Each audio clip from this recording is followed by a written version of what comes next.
Добар ден, кратки најави за денес. Се покачи цената за престој на децата во градинката Јасна Ристеска.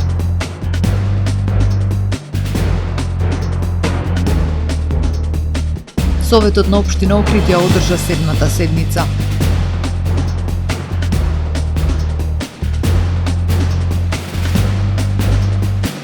Советниците со поддршка за пациентите со ретки болести.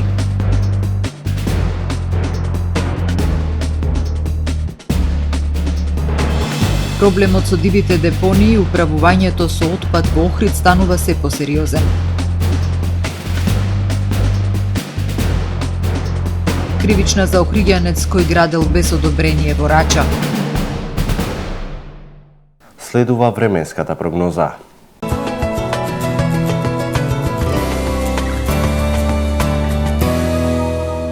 Во Охрид денеска имавме сончево време со мала до умерена облачност и максимална температура до 12 степени.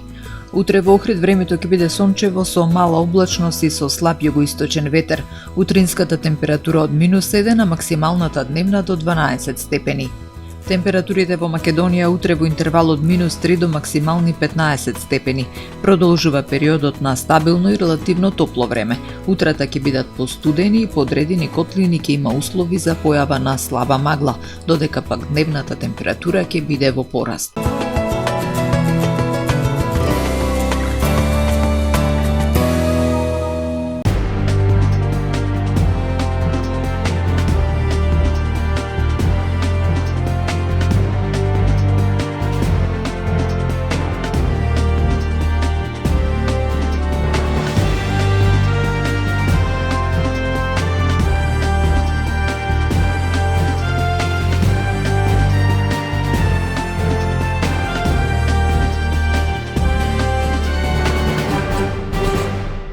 Се покачи цената на престојот на децата во детската градинка Јасна Ристеска за 500 денари.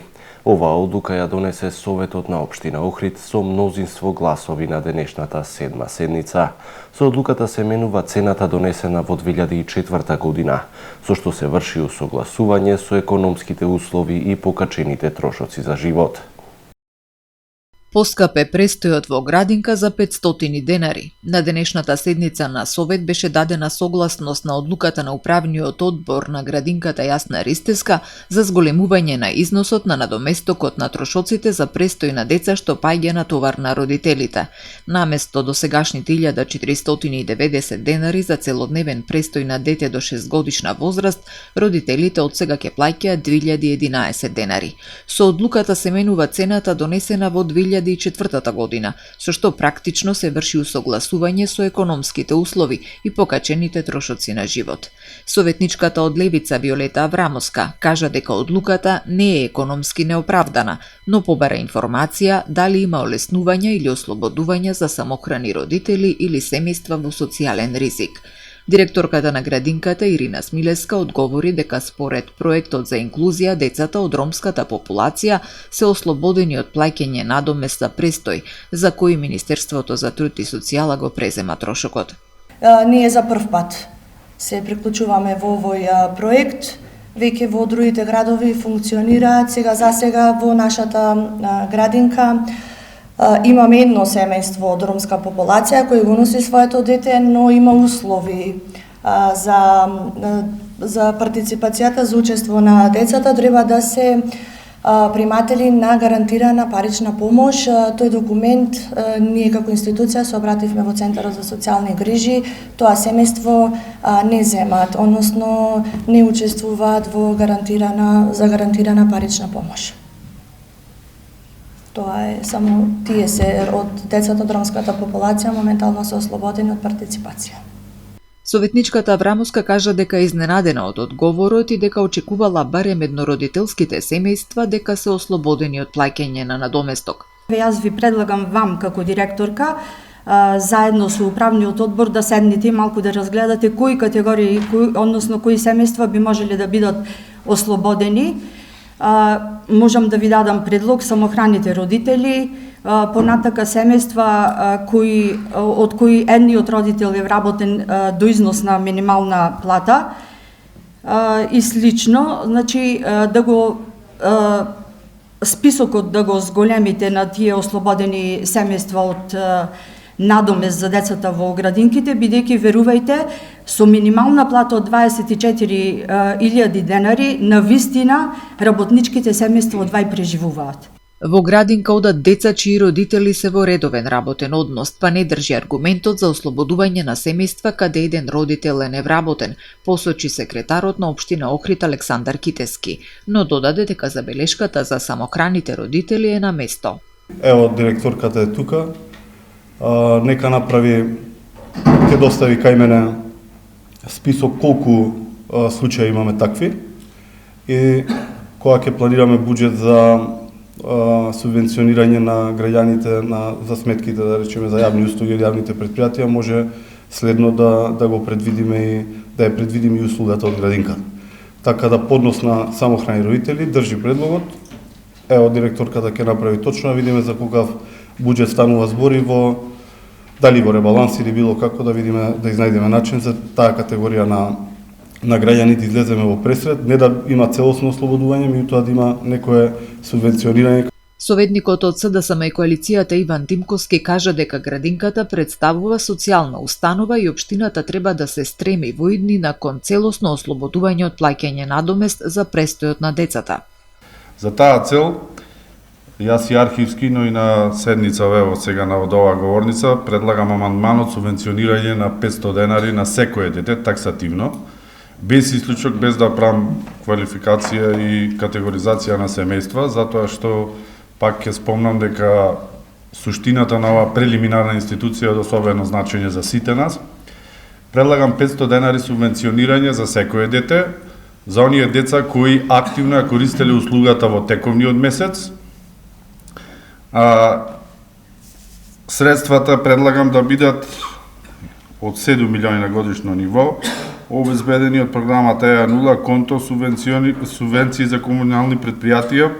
Секретарот Китески кажа дека намерата на советникот Димковски била добивање на политички поени. Додаде дека општина Охрид последна во државава ја зголемува цената за престој во градинка, а во меѓувреме од последната корекција на цената пред скоро 20 години трошоците на установата постојано растеле. Амандманот не беше прифатен, а одлуката за зголемување на износот на надоместокот помина со 17 гласови за и 6 против. На денешната седма седница на Советот на општина Охрид поминаа сите 17 точки од дневниот ред. Советниците донесоа одлука за отстапување на користење недвижен имот на градинката Јасна Ристеска, старата училишна зграда на училиштето Кочорацин. Беше усвоена детална физибилити студија со финансиска анализа за поставување на фотоволтаични централи во општина Охрид по пат на јавно-приватно партнерство и беше донесена одлука за започнување на постапката за доделување на договор за воспоставување на јавно-приватно партнерство за поставување на фотоволтаични централи на општинските објекти на подрачјето на општината. Советниците донесоа одлука за започнување постапка за присоединување на јавното предпријатие Градски пазар кон јавното предпријатие Градски гробишта и за започнување постапка за ликвидација на јавното предпријатие Погребни услуги. Беше усвоен елаборат за проценка на штети од голомразица во општина Охрид на 6 април 2025 година. Беше изгласана измена и дополнување на развојната програма за изработка на урбанистички планови на територија на општина Охрид 2026-2028 година. Советниците одобрија и подигање спомен обележје, спомен парк посветен на 6-та македонска бригада и генералот на нов ИПОМ, народен херој Михајло Апостолски. Денеска советниците и советничките во Советот на општина Охрид ги обоја дланките во разни бои во знак на поддршка и подигнување на јавната свест за проблемите со кои се соочуваат пациентите со ретки болести. Последниот ден во месец февруари се одбележува како Светски ден на ретките болести, а во текот на целиот месец се одвиваше 8-та поред национална кампања. Ги запознаваме ретките болести, која ја спроведува Сдруженијето на лица со ретки болести од Охрид. Ретко е да си редок. И тоа значи еден знак дека треба да се видливи, дека реткото значи нешто кое што треба да има поддршка и сите оние работи кои што ги имаме како локална самоуправа се во унапредување на поддршката на лицата со ретки болести да бидат во преден план. Токму како совет, ние веќе сме една од водечките општини во Македонија, а со тоа е издвојувањето на стипендии за учениците и за студенти со ретки болести, и тоа е еден вид поддршка која што ја даваме на тие семејства, дека уште треба повеќе да се работи на тоа поле. Треба да се работи и ние како локална самоуправа секако стоиме заедно со Сдруженијето со ретки болести и како една огромна поддршка за лицата со посебни потреби. Проблемот со дивите депонии и управувањето со отпадот во Охрид станува се посериозен. Додека депонијата Буково е пред исцрпување на капацитетот, граѓаните се соочуваат со загаден воздух и ризици по подземните води. Колку е алармантна состојбата и дали конечно ќе започне изградбата на регионалната депонија во Новаци?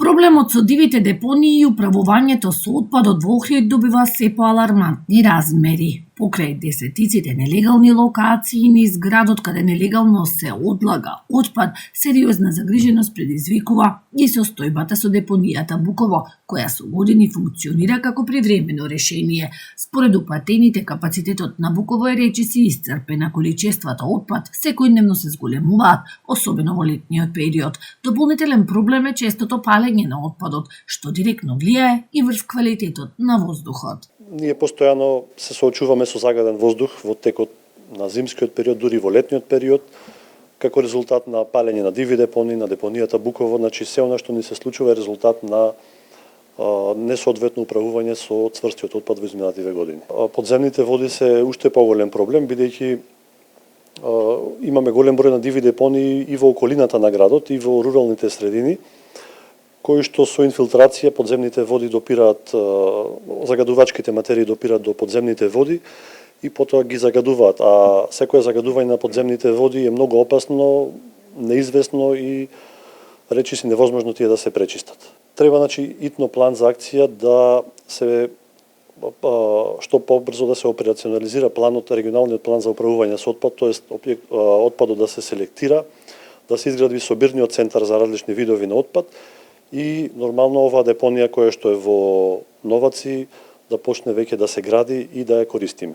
Како решение се посочува и на операционализација на регионалниот систем за управување со отпади за брзување на изградбата на регионалната депонија во Новаци, која што со години е најавувана, но се уште не е изградена. Паралелно потребна е селекција на отпадот, изградба на собирни центри и построг надзор врз нелегалното депонирање. Со Буково знам дека последно дека се формираше тоа меѓуопштинско претпријатие за југозападен и Пелагонски регион, одржани се една или две седници каде што присуствува и градоначалниците на сите општини и мислам дека периодов наредниот, сега не знам точно за колку ќе се распише тој тендер за да се да се отпочне со процесот на во Новаци треба да биде депонијата, додека во Источна Македонија знам дека веќе се прераспишуваат тендерот за во Свети Николи, практично уште еднаш ќе напоменам, тоа треба да бидат регионални центри за одржлив отпад. Сите добри пракси што се согласно законот за рециклажа, реупотреба, она што е секундарна суровина треба да поеде значи од домаќинствата, од дома, од сите нас индивидуи и практично на депонија да заврши она што треба само да остане.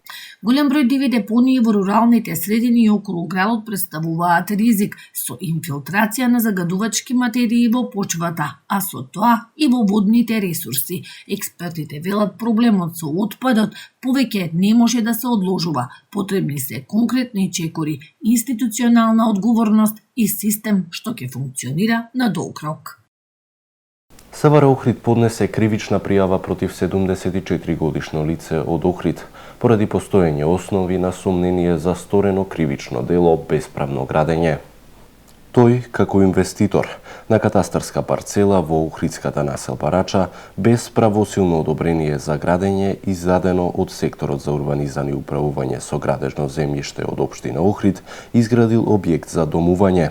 Од страна на овластен градежен инспектор донесено е решение за отстранување на градбата, информираат од СВР Охрид. Регулаторната комисија за енергетика донесе нова одлука со која се врши корекција на цените на нафтените деривати. Од полноќ возачите кои користат дизел ќе плаќаат поскапо гориво. Малопродажната цена на евродизел се зголемува за 2 денари по литар и ќе изнесува 71 денар за литар.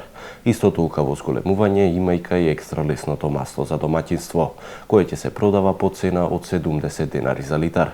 Од друга страна, цените на Евро Супер БС 95 и Евро Супер БС 98 остануваат непроменети. За повеќе информации посетете го порталот tvm.mk. Имајте пријатен викенд.